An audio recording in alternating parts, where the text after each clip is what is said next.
Swear.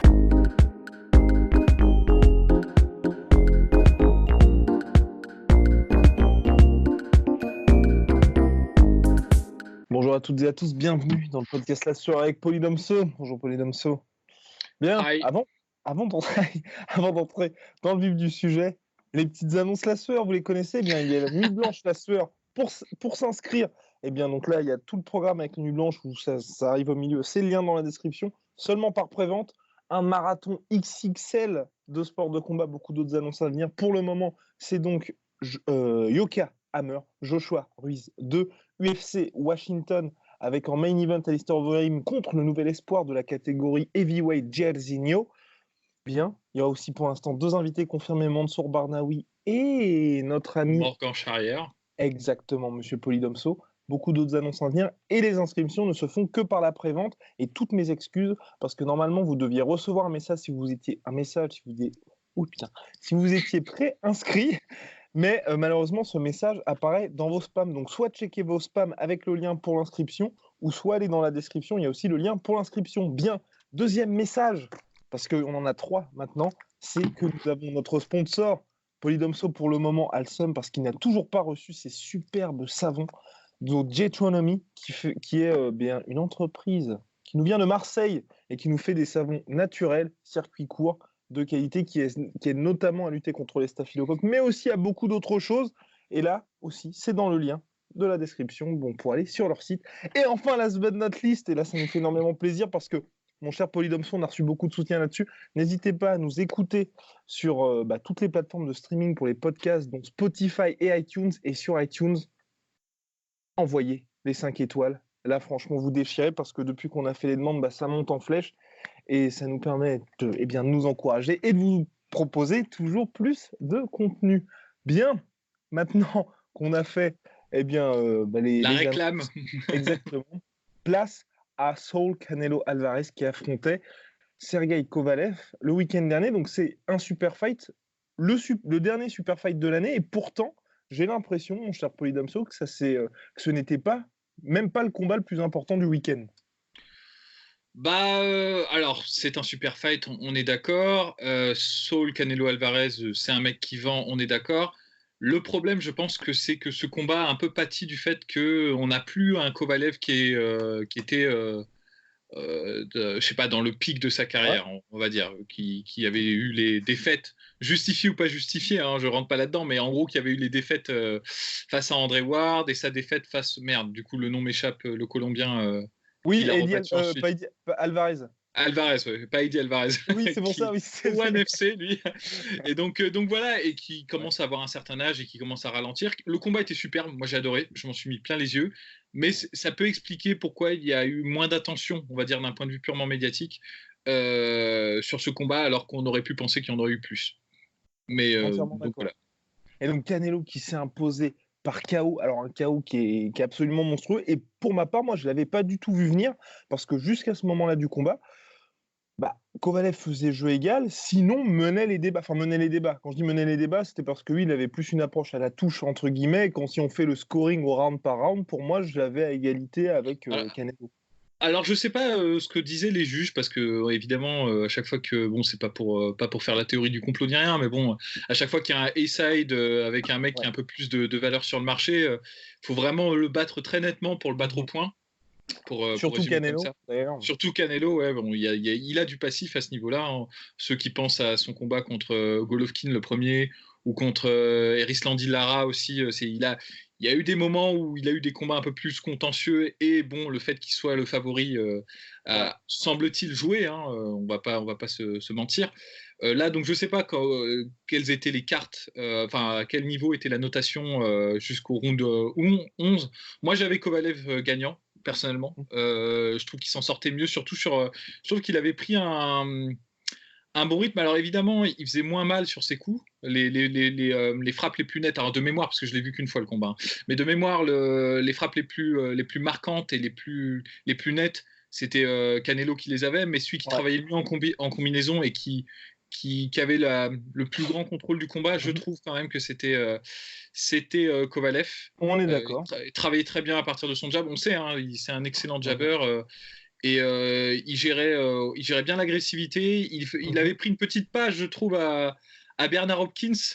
C'est-à-dire que souvent, il jabait et que dès que Canelo essayait de casser la distance, bah, il clinchait ou il poussait carrément. Et il s'est fait rattraper plusieurs fois par l'arbitre à ce niveau-là parce que c'est pas normalement pas autorisé. Mais en tout cas, tous les trucs un peu de vétérans comme ça qui permettent de s'accrocher face à un adversaire qui a une condition physique un peu plus élevée et qui met la pression, bah, il les avait, il les utilisait bien. Peut-être le seul défaut qu'il avait en fait pendant le combat, c'était je trouve au niveau du footwork, il se laissait trop facilement enfermer par un Canelo qui n'était pas forcément très actif en plus. Canelo qui rentrait, qui essayait de choper les contres en fait en mettant la pression, mais une pression purement physique parce qu'il travaillait pas vraiment par son jab. C'est-à-dire Canelo recevait les jabs et dès qu'il trouvait une ouverture, bah, il rentrait avec des combinaisons en crochet. Mais il n'y avait pas un travail très efficace de Canelo pour le pousser contre les cordes. Et pourtant, rien qu'avec avec sa puissance physique et sa prestance physique, il faisait reculer Kovalev, qui est pourtant plus gros et normalement plus lourd que lui. Et en fait, c'est là où il s'est fait piéger. Kovalev, c'est qu'à un moment donné, il y a plusieurs fois où il est sorti plus ou moins de la même manière de l'enfermement et là il s'est fait timer sur une combinaison en crochet. Et donc, bon voilà. Bon, après, c'était un magnifique combat, belle performance de Canelo qui a su faire être patient, savoir attraper le bon moment. Et puis bon, Kovalev, c'est pas déshonoré, hein, honnêtement, faire ce type de combat comme ça, c'est vraiment bien, quoi. Hein. Eh bien maintenant, mon cher Polydamso, quelle suite pour Canelo Alvarez? Est-ce que tu penses qu'il est juste venu pour prendre la ceinture et puis là redescendre? Il y a la catégorie super middleweight aussi pour lui. Enfin, il y a quand même beaucoup de choses qui sont possibles, même si je pense que tu vas être d'accord avec moi. Il a surtout pris Kovalev parce que c'était le moment opportun pour le prendre, dans le sens où il reste un nom, mais c'est plus le grand Kovalev de ses meilleures années, tout simplement. Ouais, bah oui, on peut penser ça. Effectivement, je pense que c'est ce que tout le monde a pensé à l'annonce du combat. C'est que c'est pas innocent qu'un mec comme Canelo Alvarez prenne le risque de combattre un gars comme Kovalev. C'est qu'à mon avis, tu vois, dans ce type de configuration, t'es quasi certain de gagner le combat.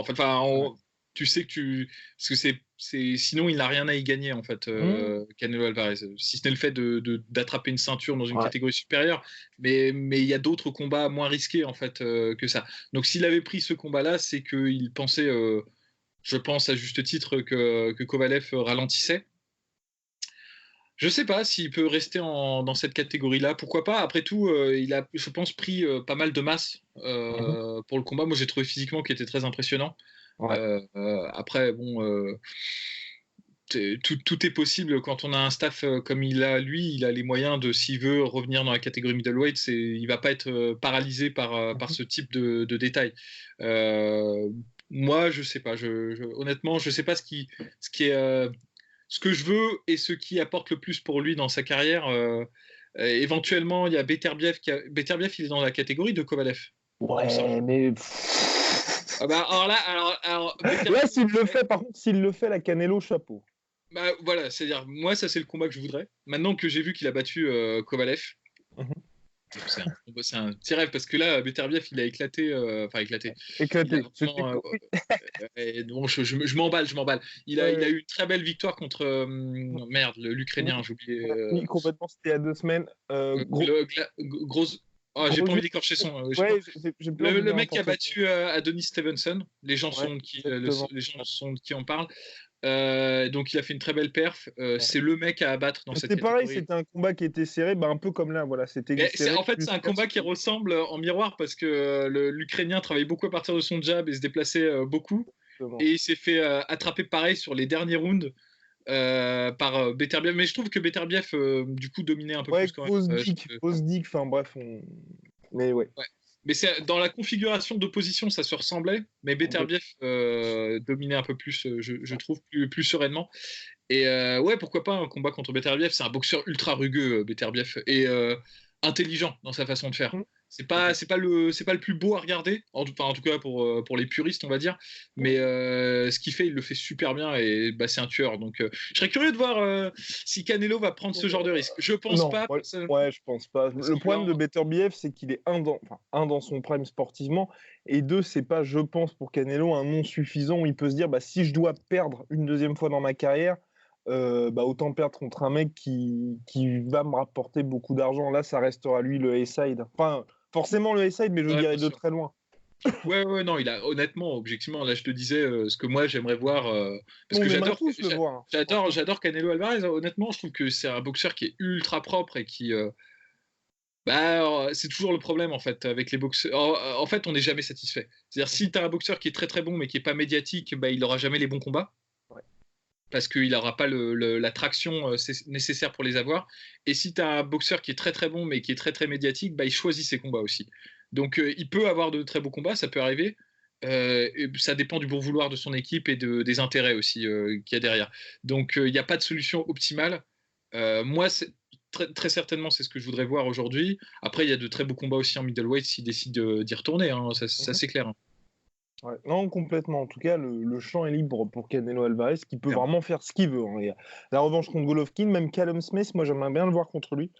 Ouais, carrément. Bah, moi, je suis Donc, pas contre une trilogie contre Golovkin aussi. oui, Pourquoi pas, qui a gagné d'ailleurs Golovkin contre Derevyanchenko. oui, mais c'était quand même un peu chaud, hein. Ouais, mais c'est un client Mhm. Derevyanchenko quand même, hein, donc pourquoi pas, quoi, pourquoi pas. Donc voilà. Bah, Entièrement. après, Oui. nous avons dévié, cher Oui, Guigui, parce que exactement. la question c'était de. Le sujet de J'ai vu base. subtilement que tu essayais de m'attirer sur des terrains dangereux, hein, d'opposition entre. Au hasard, un événement qui se passait au même moment ce week-end pour savoir s'il y avait eu plus d'impact. Eh oui, Bon, complètement. Parce que c'est la fameuse question, en fait, et qui n'a pas beaucoup été abordée, on va dire, surtout en France. C'est ouais. que eh bien, le combat Canelo Alvarez contre Sergey Kovalev n'était finalement pas le plus important du week-end, parce que le week-end du 2 novembre, il y avait aussi l'UFC 244, Nate Diaz, Jorge Masvidal, avec, s'il vous plaît, le président des États-Unis d'Amérique. Quoi qu'on en pense, c'est avec ce statut-là qu'il arrivait, Donald Trump, et donc c'est forcément un événement. Dwayne Johnson, qui est l'acteur le mieux payé d'Hollywood et je crois un des mecs les plus suivis d'Instagram, qui étaient présents et qui ont fait que quand même au MGM Grand à Las Vegas, où se déroulait Canelo Kovalev, ils ont attendu la fin de l'UFC 244 pour commencer le main event. On a même vu des images assez cocasses de Canelo Alvarez et Sergey Kovalev qui étaient couchés à moitié en train de dormir pour attendre le combat pendant plus d'une heure, et le MGM a diffusé en direct l'UFC 244. Donc ça, d'une part, enfin, je ne sais pas ce que tu en penses, mais ça montre quand même que l'UFC a véritablement changé de dimension sur allez, les 3 dernières années. Non, c'est clair, c'est clair. Mais bon, après, est-ce que c'est une base pertinente de comparaison? Là, cette carte-là, l'UFC a mis les petits plats dans les grands, hein, si j'ose dire. C'était vraiment le truc, bah, l'événement le plus médiatique de l'année, je suppose. En comparaison, la carte Canelo Alvarez-Kovalev ne tenait pas, en fait. Enfin, je veux dire, relativement, enfin, respectivement, dans le monde de la boxe, la carte de Canelo Kovalev n'est pas au monde de la boxe ce que la carte Masvidal Diaz était au monde du MMA. D'un point de vue purement médiatique, Complètement. je parle pas de qualité sportive, moi je parle juste d'attraction de gens. On a deux mecs qui pèsent ultra lourd au monde du MMA actuellement, Diaz et Masvidal. Il y avait évidemment Dwayne Johnson, il y avait beaucoup de très bons combats aussi sur cette carte. Donc c'était une carte qui plaisait en fait à tout le monde, qui plaisait autant. Alors je déteste ce mot, mais Oh, à tes souhaits. Je veux merci. dire, autant aux puristes qu'aux casuals Ouais. pour la carte du coup de l'UFC. Tandis que la carte Canelo Kovalev, il y avait le combat de Danny Garcia aussi sur la Mhm. même carte, mais à part ça, franchement, il n'y avait pas grand chose de très attirant. Ouais. Alors, il y aura peut-être deux, trois irréductibles qui vont me tailler des croupières parce que j'aurais oublié un truc, mais évidemment, quand tu compares, on va dire, Mhm. à ce que représentait la carte l'UFC 244, du coup, bah, c'était pas comparable. Mais après, Euh, moi, ce que j'ai trouvé intéressant par rapport à ça et par rapport à cette bascule finalement, c'est que donc l'UFC 244, tu vois, l'UFC, avant de connaître le main event, c'est toujours prévu depuis hyper longtemps, tu vois, où est-ce qu'ils vont aller. L'UFC 244, il est quand même en préparation depuis un certain temps. Et ce qui est intéressant, c'est que le Kovalev contre Canelo a été annoncé après il savait déjà qu'il allait avoir l'UFC, il savait que ça allait être le MSG et il savait que ça allait être donc Ned Diaz et Kovalev Ned Masvidal. Diaz et Masvidal quand il y a eu cette annonce. Donc est-ce que tu penses pas toi que finalement De La Hoya, qui est pas très ami avec Dana White, a d'abord dit on fait ça le 2 novembre, comme ça je vais le court-circuiter, parce que mine de rien, Masvidal et Diaz, c'est quand même, ils plaisent aussi au public latino. Hein. Et donc on va faire ce combat-là comme ça, on va lui siphonner un peu tout son pay-per-view et tous ces trucs. Et il s'est rendu compte, parce que c'est vrai que là aussi, l'annonce que le combat Kovalev contre Canelo est arrivé, je crois, le vendredi. Donc jusqu'au dernier moment, ils se sont peut-être dit finalement on va faire un home run avec notre Canelo. Et ils se sont dit, ah merde, finalement, on s'est fait bouffer par l'UFC. Ouais, alors je sais pas, je peux pas savoir ce qu'a pensé Oscar De La Hoya, et peut-être qu'il y a eu de la complaisance de sa part. Après, honnêtement, je sais pas. Je veux dire, c'est très difficile de deviner en fait à l'avance les réactions d'un public. Euh, à- Ouais, alors j'ai un peu de mal en fait à me dire ça. Tout ce que je sais, c'est que des acteurs individuels, même s'ils sont très très puissants, Ouais. comme Oscar De La Hoya, forcément, ils auront moins de puissance de frappe qu'une machinerie comme l'UFC si l'UFC décide de mettre le paquet sur une carte, Ouais. quoi. Évidemment, la boxe, encore aujourd'hui, ça reste le sport de combat le plus vu. Et honnêtement, en termes de flux d'argent et tout, je pense que Ouais, ça non, complètement. écrase complètement le MMA. Faut vraiment pas Oui, se oui, mentir. C'est un sport très très jeune, le MMA, encore aujourd'hui. Mais la différence, c'est que le MMA, c'est un sport monopolistique. C'est-à-dire que tu as deux, trois ou quatre organisations qui sont très très sérieuses, et dont une qui écrase vraiment toutes les autres. On va pas se mentir.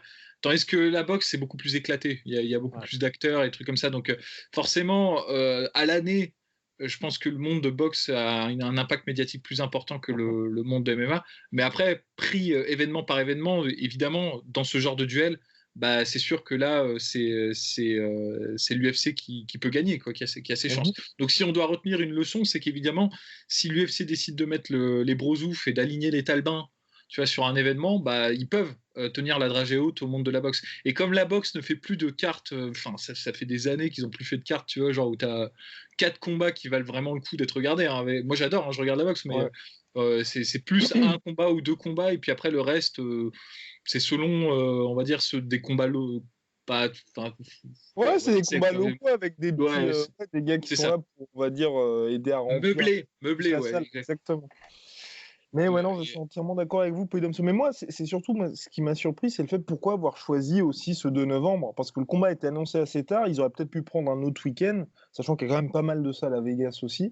Tout ça pour se retrouver en plus, et c'est là aussi que j'étais piqué dans ma curiosité, pour être au MGM Grand, qui n'est même pas la salle la plus prestigieuse de Las Vegas, alors qu'ils ont quand même payé Canelo Alvarez 35 millions pour le combat, et le salaire officiel de Kovalev, c'était 3 millions.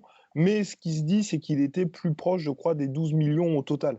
Donc ça fait quand même C'est très, très, très, très cher pour une soirée boxe. À titre de comparaison, Andy Ruiz contre Joshua, je crois que Joshua. Joshua était à 24 millions et Ruiz, il était à 6, tu vois.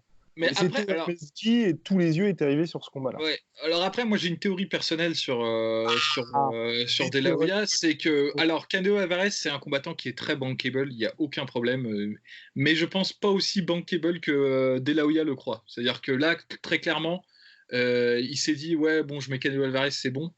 Mais Mhm. le truc, c'est que s'il n'y a personne en face, tu as la Canelo Alvarez contre Golovkin, même si Golovkin n'a pas autant de traction, les combats, ils ont attiré les regards parce que c'était Golovkin en face qui était invaincu et tout. Et donc, forcément, ça intéressait. Là, tu peux pas, je pense, faire porter tout un truc sur Canelo Alvarez. Enfin, la carte aura du succès, mais pas autant qu'en attend, on va dire, De La Hoya.